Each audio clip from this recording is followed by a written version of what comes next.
What's going on, guys? It's Brandon back here again today with another career video. I've already tried to record this video twice a couple days ago. I think that was 2 days ago. It was either yesterday or 2 days ago. I know I tried recording it at least one point again. I'm not sure if it was yesterday. But it's Sunday now, and I'm finally going to record this video, hopefully. So the career of Jeremy Morin, a very interesting career, similar yet very different from the career of Ben Smith. I like using them as parallels.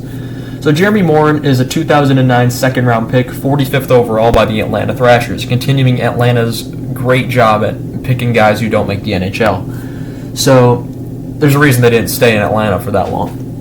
However, on June 23rd, he plays his first season with the Kitchener Rangers in the OHL. He plays 58 games, 47 goals, 36 assists, 83 points.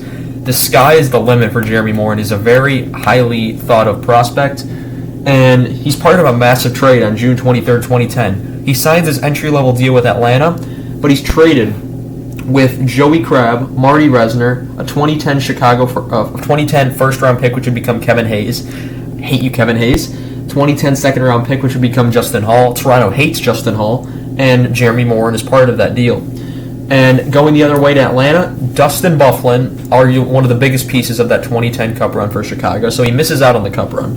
Ben Eager, another piece. Brent Sopel, another piece. And Akeem Aliu, a minor leaguer of that time. So there's a big trade that Morin's a part of, and now he's kind of the main piece coming back for Dustin Byfuglien, essentially. It's Byfuglien, Eager, and Sopel, essentially, for Morin, the first and the second.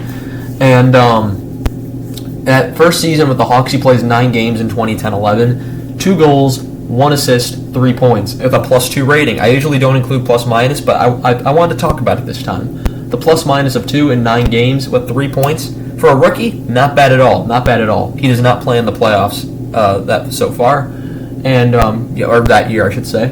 And then in 2011-12, you'd think his play would go up. It goes backwards. He only plays 3 games, no goals, no assists, no points, with a -1 rating. So not as good of a year, not as good of a opportunity there. But 2012-13 is where it really gets confusing with Morin. 3 games played once again, 1 goal, 1 assist, 2 points in those 3 games, and is a +1. 2 points in 3 games. He's not getting a bigger chance at the NHL level. I'm sorry, Morin never got a chance. In his first 3 years, he barely plays at all. I get Chicago's stacked at this time. He doesn't play enough to get any cups in their time period. But he's getting 2 points in 3 games when you've played a grand total of 15 games in your career. 2 points in 3 games should give you a chance. And 3 points in 9 games as well. 2013-14, he's finally somewhat given a chance. He plays 24 games, 5 goals, 6 assists, 11 points, and is a +5. For a guy who's not played a lot, once again, that is not bad totals, especially when your top 6 has Taze, Kane, Sharp, Hossa, Saad, Shaw, insert other guys here. Being like, when you're a bottom 6 forward and you're putting up those numbers, it's not bad for a rookie.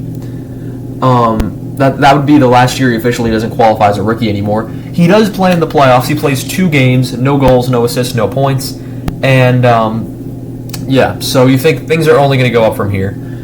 2014-15, that all falls apart. 15 games played, no goals, no assists, no points, no plus-minus differential, it's 0. Does not play in the playoffs because he's traded. On December 14, 2014, he's traded 1-for-1 with Tim Erickson to the Columbus Blue Jackets. Tim Erickson comes back to Chicago. I don't think he ever played with the Hawks. So 2014-15, the remainder of the season with Chicago, he plays 28 games, 2 goals, 4 assists, 6 points, and is a +1. So, little did we know at the time, that would conclude his NHL career. But I want to point out an event. In a game against Montreal in 2015, Morin is absolutely robbed by Carey Price. I don't know if that would set in stone what was to come, but he was out there with Taze and Hossa, I believe. And it was Carey Price. I still don't know how he made that save, but wow, Morin was robbed, and that kind of would solidify his career right there, just being robbed of time played in his first 4 years, and then in his last year, just everything. So he ends up playing, let me think, 43 games that year, and that would be the most of his career. His totals for his career, 82 games played, 10 goals, 12 assists, 22 points, as a +8 in those 82 games for a guy that barely played. And then in the playoffs, he plays 2 games, no goals, no assists, no points. My biggest argument with Morin, he was never given a chance. And I honestly struggle with trying to understand why he didn't. But let's you know what? His career's not done. And he's a part of 3 more trades in his career. So after the 2015 season, on June 30th, 2015, he's traded back to Chicago. Going to Chicago is Mark O'Donoghue, who did play with the Hawks. He also played with Winnipeg. I remember he was part of a trade. Artem Anisimov, who was fantastic for Chicago for 2016 and 2017, and a bit of 2018. Corey Tropp, who I've never heard of. A 2016 4th-round pick. And, of course, Morin going back the other way. Going to Columbus, Brandon Saad, Alex Broadhurst, Michael Pelliota. This trade ends up being Saad for Anisimov and Dono, of which Anisimov and Saad had very similar totals. So I'll give the Hawks credit in this deal. They traded Saad away because of cap reasons, but Anisimov was fantastic for them and very underrated when he was in Chicago. And then January 3rd, 2016, after he's traded back to Chicago, Scotty Bowman, give him credit. Not Scotty Bowman, Stan Bowman. Say what you want about him. He made some mediocre draft choices and some not great free agent signings and not great trades. The trade getting Anisimov, and when you kind of had to get rid of Saad because of cap reasons, and then you get Panik. Jeremy Morin's traded 1-for-1 with Richard Panik, who could not fit into the Toronto lineup. Panik would have a great 2 years in Chicago in 2016-17. Would be playing with Taze and Hossa on that first line. Of course, he kind of fell off after that, but he was good in that sort of scenario, and Morin would never make the NHL again, so that's a win for Chicago right there. That wouldn't be the end of it. February 27th, 2016, so now he'd been in Toronto for a little less than 2 months. He's traded with James Reimer to San Jose as a deadline acquisition that year for Alex Stalock, Ben Smith. Yes, Jeremy Morin and Ben Smith were in the same trade, and I kind of compare them. That's ironic. And a 2018 conditional 4th-round pick. And that would be the last time he'd be traded. But Reimer and Stalock, they were the goalies that were interchanged. Morin and Smith, the minor leaguers that were interchanged. And the 4th kind of goes to Toronto. That was the year of Toronto's great tank. And which is even more incredible that Morin didn't get into the lineup during the great tank of Toronto. I really don't know why teams and people on those teams did not give Morin much of a chance. I really don't get it there. Now, even more bizarre here, we're going to look at his AHL totals as well as some of his extracurriculars internationally.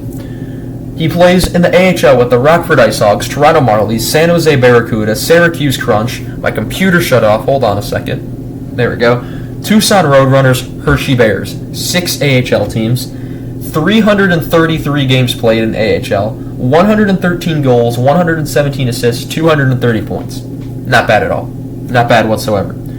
He would also go on after the AHL to play in the KHL, the ECHL, Liga, the NL, and the second tier of the Swiss League. So that's another 5 leagues. So he ends up playing in 7 leagues, including international. It's 8, because we're going to look at his international awards now.